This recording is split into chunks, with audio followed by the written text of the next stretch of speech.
ஒரு பிரபலமான நடிகை வாடகை டாக்ஸில வந்திருக்காங்க. வந்து வாலினா எனக்கு நாடகம் எழுதி கொடுங்க, நான் ஒரு நாடக குரூப் ஆரம்பிக்கலாம்னு நினைக்கிறேன், ரொம்ப செலவுக்கே கஷ்டமா இருக்குது, இந்த டாக்ஸிக்கும் பணம் கொடுத்துருங்களேன் அப்படின்னு இருக்காங்க. பணம் கொடுத்துட்டு அந்த அம்மாவை அனுப்பிட்டு கொஞ்ச நேரம் அப்படியே நின்றுக்கிறார்.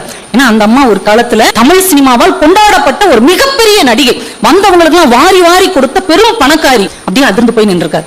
இன்னொரு நாள் ஒரு இடத்துல இசை அமைக்கிறதுக்காக போயிருக்காங்க, இவர் கவிதை எழுத போயிருக்கிறார். நிறைய பேர் பேசிட்டு இருந்திருக்காங்க. ஒரு பெரிய நகைச்சுவை நடிகர் பக்கத்துல வந்து, வாலி வேலை பார்க்குற பையனை கொஞ்சம் அனுப்பி 555 சிகரெட் வாங்கிட்டு சொல்ல, இந்த பீடியா சாப்பிட்டு ஒரு மாதிரி இருக்குடா, ஒரு பாக்கெட் சிகரெட் வாங்கி தர சொல். இவர் அப்படியே அதிர்ச்சி அவரை பார்த்திருக்கிறார். ஏன்னா ஒரு காலத்தில் சினிமா கதாநாயகர்களை விட அதிகமாக சம்பாதித்த நகைச்சுவை நடிகர், மாடி வரைக்கும் போறதுக்கு கார் வைத்திருந்த ஒரு நடிகர். அவரு சிகரெட்டுக்கு காசுல இவர்கிட்ட கேட்கிறார், அப்படியே அதிர்ந்து போய் நிற்கிறார்.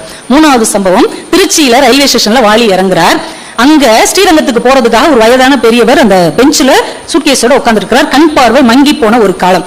அவரை பார்த்தோன்னே இவருக்கு அடையாளம் தெரியுது. அவர் காலை தொட்டு கும்பிட்டு, ஐயா நல்லா இருக்கீங்களா, நான் தான் கவிஞர் வாலி, அப்படியே கையை தடவி பிடிச்சிக்கிட்டு, நீயாப்பா நல்ல பாட்டு எழுதுறப்பா, நல்லா இருக்கியாப்பான்னு கேட்கிறார். நல்லா இருக்கேன் நல்லா இருக்கேன்ட்டு இவரை எங்க போகணுமோ அனுப்பி விட்டுட்டு இவர் அந்த பெஞ்சிலே அதிர்ந்து போய் உட்கார்ந்துருந்தாராம். ஏன்னா அதே ரயில்வே ஸ்டேஷன்ல அந்த மனிதர் ஒரு காலத்தில் சூப்பர் ஸ்டாராக இருந்த போது அந்த ரயில் அவர் வந்தார்னா 10 நிமிஷம் ரயில நகர்த்த முடியாத அளவுக்கு ரசிகர்களும் ரசிகைகளும் வந்து அவ்வளவு கூட்டமா மொய்ப்பார்கள். இன்னைக்கு அதே ஸ்டேஷன்ல அந்த மனுஷர் உட்கார்ந்து இருக்கிறாரு. அவர் யாருக்கும் அடையாளம் தெரியவில்லை, அவராலும் யாரையும் பார்க்க முடியவில்லை. அவர் தான் என்.கே. தியாகராஜ பாகவதர். டாக்ஸி வந்தம்மா நம்ம சாவித்திரி அம்மா, சிகரெட் கேட்டவங்க சந்திர பாபு அவர்கள்.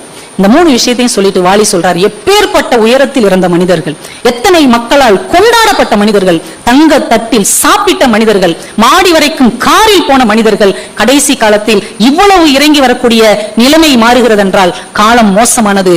எனக்கு நானே சொல்லிக் கொண்டேன், அடக்கமாகும் வரை அடக்கமாக இரு.